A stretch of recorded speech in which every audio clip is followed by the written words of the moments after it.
Hello, everyone, and welcome to the channel. This is episode 15 of the Business Motivation Podcast. I am your host, Matthew Farquharson, the Business Motivator.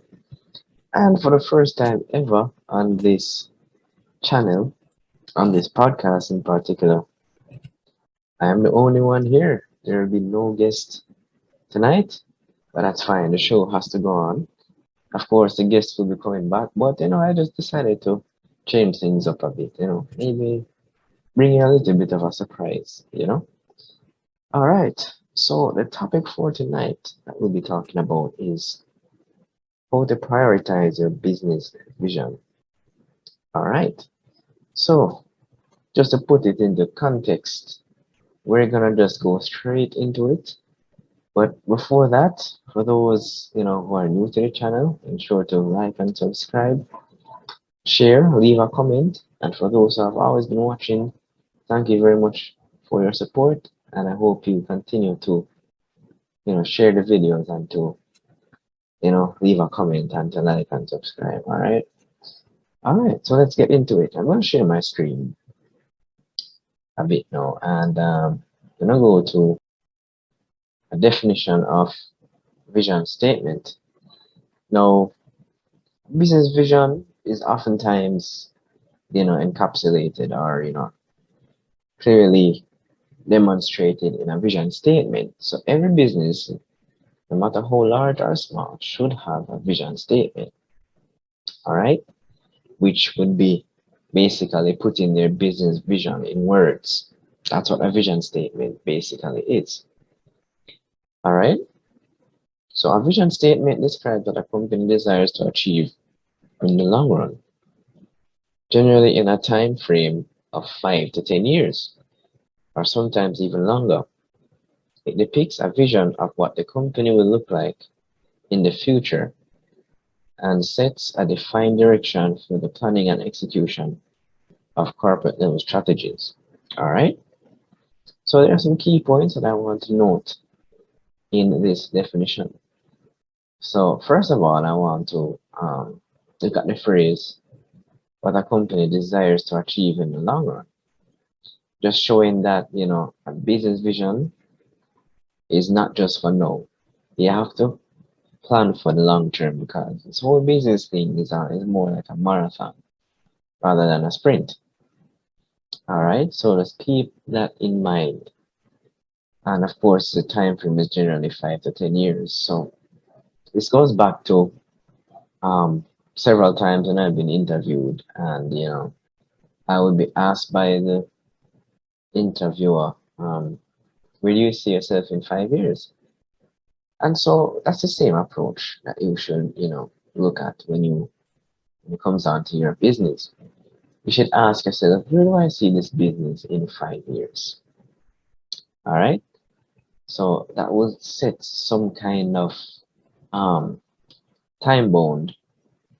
Getting back to that later. Um, time bound aspect of your mission. All right.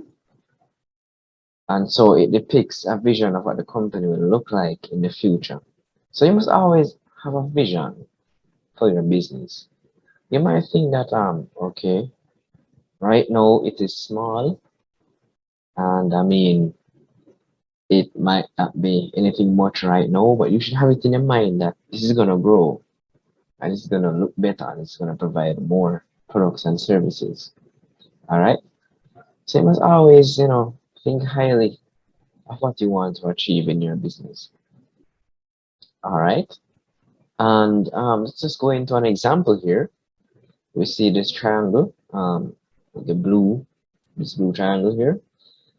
A vision statement, an example is to create local opportunity, growth, and impact in every community and country around the world. So that sounds huge, man.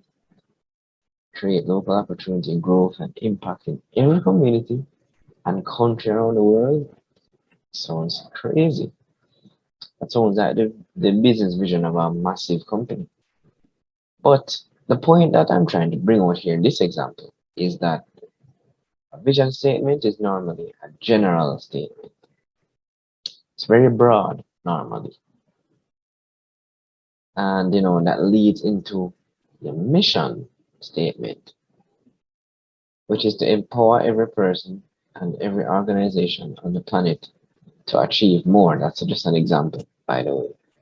So it brings it down a little bit, to the individual, because if you impact an individual, you can impact the community, which can eventually impact a country. So I think that's how this example is really setting things up. So you're gonna have the general vision statement, a general vision in mind, but then the mission is where the prioritization comes in. Basically, how are you going to achieve this vision? What does it take to achieve this vision?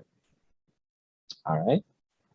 So now that I've set the foundation of what a business vision is, which would then be written down as a vision statement, we can get into just a recap of the SMART goals, which this is something straight from, I'm actually gonna read an excerpt straight from Prioritizing Your Business Vision, Volume 1.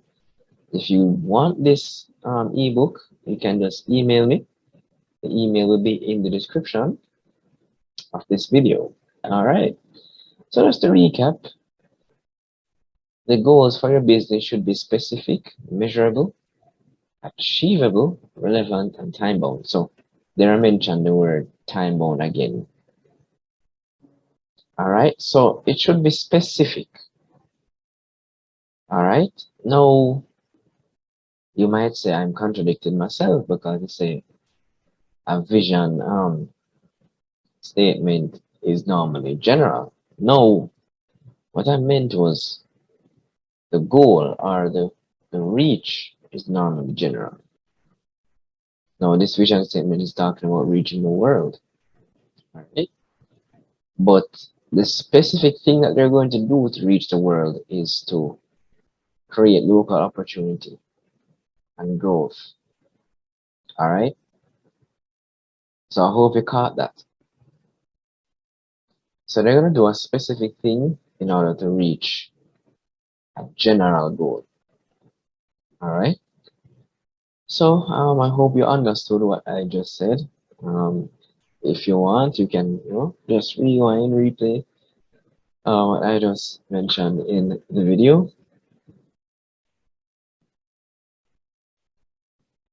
All right, and they should also be measurable. So goals need to be measurable in such a way that tangible evidence can be presented along the way. And it's fun to keep track of your milestones. Yes, and speaking of milestones, sorry, and prioritization. I recently did a podcast with Monifia Mo Maitland, the Mo for Mondays podcast. You should really check that out. If you watch that video, you will see how it ties in with what I'm talking about now. Prioritizing the priorities. The link to that video will be in the description. All right. So yes, once you have your vision statement, you're gonna have to start measuring up what can be done in order to achieve it. Now, these are general statements as well, and we're gonna go into some specific stuff as the video goes along. Achievable. So the goal should be designed like a good workout. They should stretch you slightly so you feel challenged but not cause stress or injury. So to translate that into a more business sense, um, your goal should be achievable. It should be something within your means and within your scope of expertise. All right, at least in the short term, right? Of course, when it comes down to a long-term vision, you can set within yourself that okay, you're gonna educate yourself more to be more experienced with certain things, and that's fine. For the short term, um, and even long term, so this is where it has to be achievable. So don't yes, it's good to have big dreams, but be realistic about those dreams. All right. Relevant, of course, this is very important. It doesn't really make sense you start a business that nobody is interested in, that is like far behind time. Doesn't make any sense. That business would be irrelevant, and that would be a waste of investment in terms of time. And we spoke about prioritizing time in that Move for Your Mondays podcast. So really check that out. All right, time bound. It, this ties in well with what we were talking about, the 5 to 10 years vision statement. So yes, have a time so that it builds a level of um, not stress but urgency in which you would want to achieve those goals. So know that we have general stuff out of the way. We're gonna get into some specifics, and I'm actually going to look into a few topics that were mentioned in prioritizing your business vision, volume 2. All right.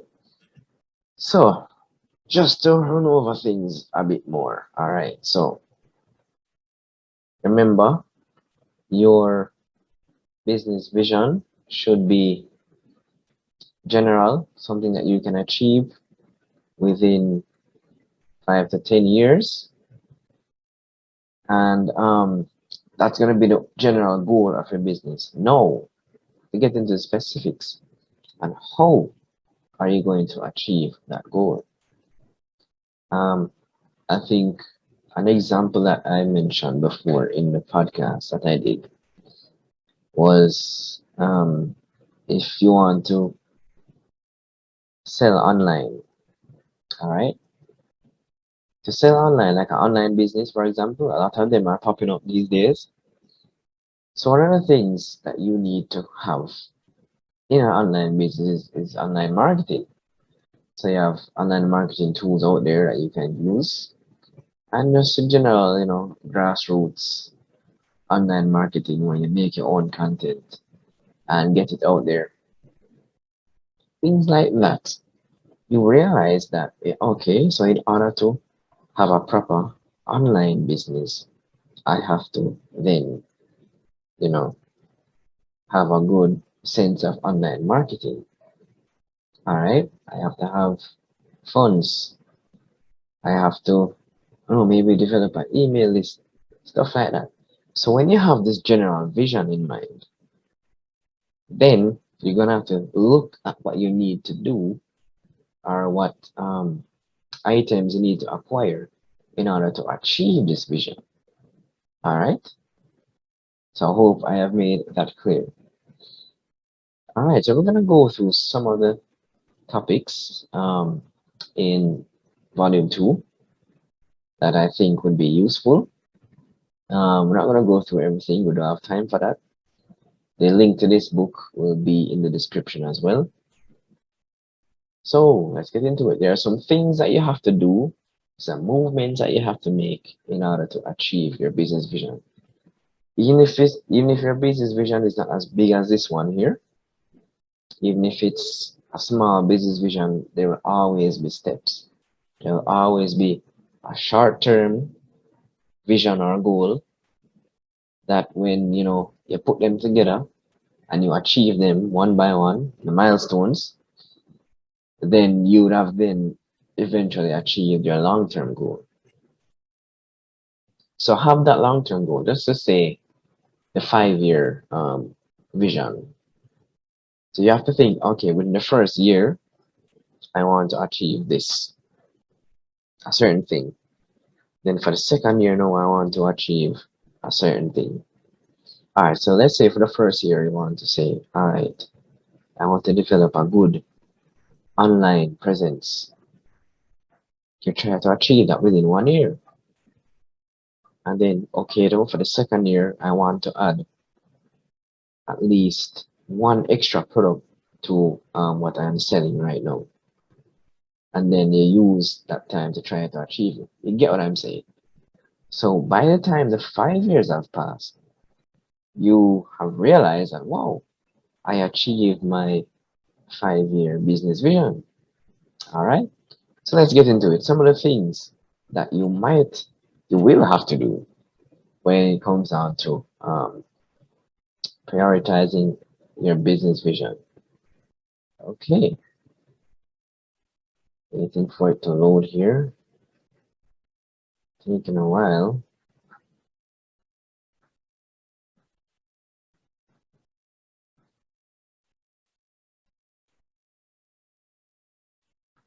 All right. So one of the first things that you're gonna have to do is to play the numbers game, and that's in chapter 2 of this book. And basically, how the numbers game works, it's just the numbers game is how a new business owner decides to tackle the never-ending consumer base. All right.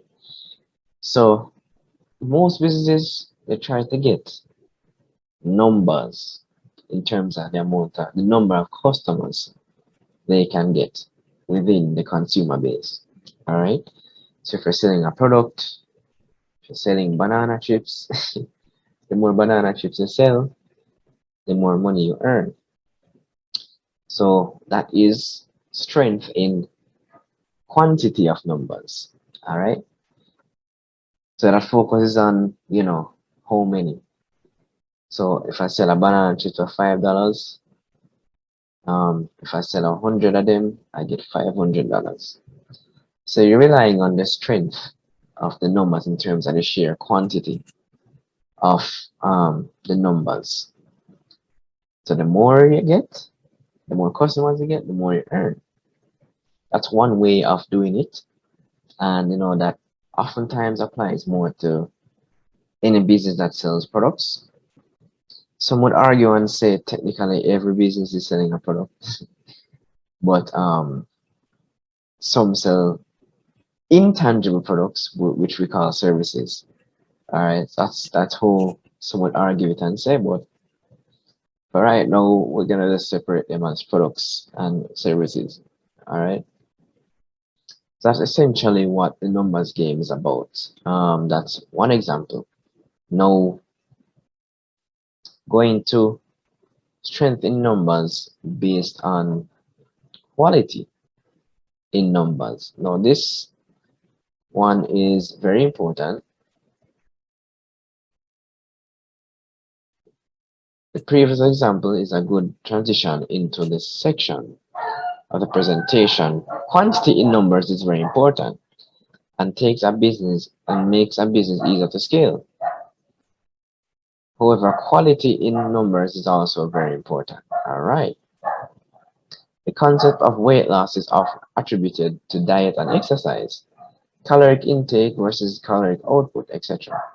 These concepts are true, but there is more to it than that. All foods contain calories, but what is the standard of the food? Junk food will give you a high calorie count.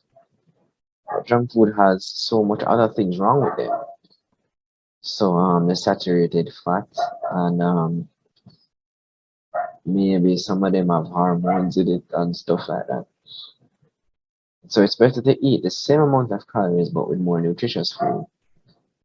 So the more nutritious food will not give you will not make you more prone to things like cancer and those things, for example, even with the same calories. The point is, sometimes it's not how much, sometimes it's not just how much, how many people you serve. Sometimes it's who you serve. So there are some businesses out there that only serve a few people, but those people are like high income kind of people who are willing to pay a decent chunk of money for the service. Now the service has to be really good, all right, for them to spend money. Because believe it or not, a lot of people who have a lot of money, they don't just spend it like that just because they have it. They have to, a lot of them have the mindset that it has to be worth their money still. So don't just think these people are just easy to spend money just like that. All right, take it from me. All right. So there are some businesses like that who function like that, even if they're not high income earners. Um, it's just that a lot of these businesses are very niche in what they provide, and so they can function based on just attracting a fewer number, but uh, a loyal, let's just use that word, a loyal number of persons that will consistently provide them with income. So those are the two main approaches that business take when it comes down to the numbers game. And I mean, the best way though is to try and mix them as best as you can. All right. And of course, the book does touch on that a bit. And of course, if you want to see what the rest of the book says, the rest of the chapter says, let's get the book, man. It's very inexpensive. Come on, guys. So one of the things that you need to do to take your business to the next level is to scale the business. All right. So what does scaling mean? And this is mainly for those who already have businesses and want to take it to the next level. All right. All right. So one thing you have to do is to take a look around your environment and to see how further you can make an impact on the market. Remember the vision, right? If in the future of your business you want to have an impact on your country, wherever you are from, you're gonna have to start with looking out into the environment, and you're gonna have to scale. All right. It is very difficult for a micro business to impact an entire country. Gonna have to scale it up. So you have to go to the next level. All right. So this is what this is talking about. So scaling a business means setting the stage to enable and support growth in your company. Having the ability to grow without being hampered. So it requires planning and some funding and the right systems, staff, processes, technology, and partners. All right. So basically setting the stage. Scaling means setting the stage for you to move up to the next level. Point is, you have to constantly observe your business, how it is running right in the current moment. And you have to constantly see how best you can improve it so that you can make changes that makes it easier now for you to go to that next level. Because when you have an inefficient system running, getting more money and more technology doesn't necessarily mean exponential growth in your business and going to the next level. If the way how you're running the business is bad, the extra money and the extra technology might not be put into best use. So when you're scaling, you have to ensure to rearrange your system first so that it can allow these new investments to have a better impact on what you want to achieve in your business vision. All right. So just more money and more technology alone will not solve everything. There's a concept called diminishing returns where basically the more things you add on, it basically overwhelms the system and doesn't really make it more efficient. So you're getting same output or maybe less output even though you're putting in more resources. So you don't want that to happen to your business. So you have to learn how to set things up. So of course, more details about that will be in the chapter of this book, and that's chapter 3. All right. So guys, some really important information in this book for those who have businesses already, and you want to prioritize that business vision. All right. Might get to look at one more example, one more topic. Okay, benchmarking. This is a very important one. Chapter 4 of this book. So it is simply the process of measuring your business success to your competitors to discover how much how to improve your performance. All right. So you have to keep your eyes out there. In the scaling example I mentioned, looking at your environment, and you have to also look at your competitive environment because um, even though you're within a niche, doesn't mean that there's nobody else around that is doing similar things to what you are doing. All right, and it's good to um learn from them. I think the saying goes, keep your friends close and your enemies closer, something like that. In this case, you can look at your competition in the market as your quote unquote enemies, and you can learn from them, you know. And if they're doing something better than you can see how best you can improve yourself so that you can remain a competitor in the market. This business thing is not a bed of roses. There are other really smart people out there who are doing their thing, and you just have to compete. That's just how it is. That's how it works. All right. Because even though you're gonna have your own customers, they have their freedom of choice to choose somebody else. So if it is that you have to benchmark, compare yourself to your other competitors to see what they're offering, to see if you can offer a similar thing. Um, in order to keep your customers, that's what you're gonna have to do sometimes. One example is probably not the best example, but Flow and Digicel. They are benchmarking from each other so much. As soon as Flow comes out with a data plan, Digicel come out in one the next day, and vice versa. Whatever plan or product it is or service, because they know that sometimes people are fickle and they will easily switch based on what is offered. So they have to constantly be in competition with each other. Okay, so I hope you get the drift. And there are different types of benchmarking. So you have benchmarking based on price, based on profits, based on product, based on service, and based on operations. So this chapter of the book goes into a little bit more detail when it comes down to those benchmarking methods. All right. And just because you have customers and you're doing well doesn't mean that you cannot learn from anyone else. And for those who think that you cannot learn from a different industry, trust me, you can. Don't underestimate um learning from a different industry. If you're in the food industry, like pastries or stuff like that, you can learn from the fashion industry. The yeah, the fashion industry or the clothing and textiles industry. Maybe you can look at how they match colors, for example. I'm just trying to put an example out there. See how they match colors and stuff like that. And who knows, maybe you can try to do similar color matching when it comes down to your pastries.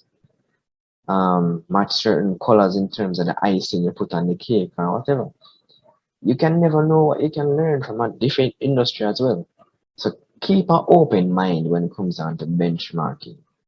Don't just stick within your industry because who knows, the inspiration that you get from another industry might be the thing that sets you apart from your competitors and give you the edge. And that's what benchmarking is about. Something, some information, some method you can find out that can give you an edge over your competitors. And sometimes you have to observe your competitors in order to see what you can do better in order to get that edge. All right. So, I don't know how long we've been going on, but I hope you get the drift of what I'm trying to say. When you have a general vision statement, there's always gonna be things that you need to do in between, for lack of a better phrase, in order to achieve that vision. Try They set up plans to determine your milestones, what you can achieve within a set time until you reach that vision. So if your vision is 5 years, see what you can do in the first 6 months or in the first year. Set a goal for that. All right. And then when the years add up, you'll see that you might have achieved it. If it's 10 years, same thing. All right. So whatever your business vision is, whether large or small, set aside milestones that you can, step to achieve it. Do not overwhelm yourself. Don't try to do 2 years worth of work in 6 months. All right. Trust me, the burnout is real. It's a real thing. All right. So guys, I hope this has been some level of encouragement to you in terms of prioritizing your business vision. Set that goal and put things in place in order to achieve it. All right. And of course, if you need help with that, I am always here to help you out. Of course, you can get Prioritizing Your Business Vision Volume 1. It's free. Just email me. Email will be in the description and you can get it. And for Prioritizing Your Business Vision Volume 2, the purchase link is in the description. All right. It's very, very inexpensive, guys. All right. Cool. Um, so I hope you learned something from this and I hope you will continue pressing on for your business vision. All right. Set those milestones. And of course, you can always, give me a shout for those who need help with setting those milestones. All right. If you have any questions, if you have any concerns or any comments, leave them in the comment section below. All right. I need to hear what you have to say. I crave your feedback, and let's get the conversation going. Um, by the way, there are announcements coming in the future from me. I have some things in place in terms of serving you, consultations, etc. And of course, I'm going to ensure that it's going to be good quality stuff. All right. So just look out for announcements from me for those who are following me on this channel and on my Instagram. My Instagram will be in the description. Yeah. So that's it from me. I hope you have learned something. And this has been episode 15 of the Business Motivation Podcast for the first time. Just me. I am your host, Matthew Farquharson, the Business Motivator. And always remember to stay motivated. All right? We'll see you. I'll see you in the next episode. Peace out.